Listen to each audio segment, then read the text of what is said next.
It's a really cool story because if you didn't get that support you needed at 15, right, and just had the conscious awareness of what you needed to do physically, really help support that journey, right? Like if you didn't have that information, I think your story would have been completely different, right? It wouldn't be, I don't I want to call it agree. easy, but you could have faced a lot more issues, right?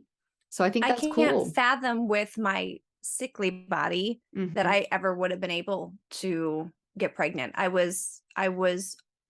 missed on average throughout the majority of my school life 1 to 2 days every single week of school Jesus. because I was puking or whatever.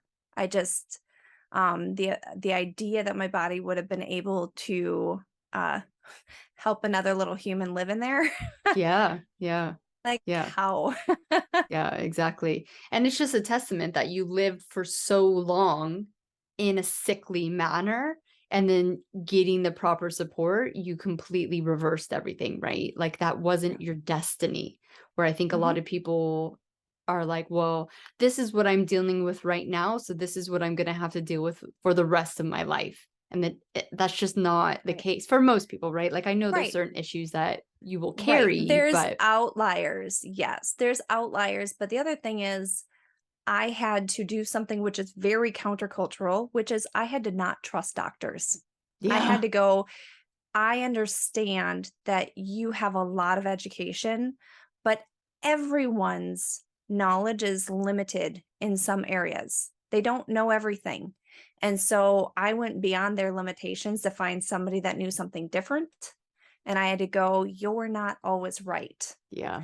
And by doing that, I discovered not only can I find someone that can help me, but I can help myself. Yeah. So it empowered me to go, I can read a book. I read more about nutrition in the first week of when I took ownership of my health than doctors get in their entire med school training. I know this Right. now because of what I do now, but you can become more of an expert in some areas than your doctor. Mhm. Empower yourself, be your own advocate. Yeah. The And books that's are a out there. yeah, I mean, that's a big thing in our community is that we do put the trust in the doctors because we feel that our body is betraying us.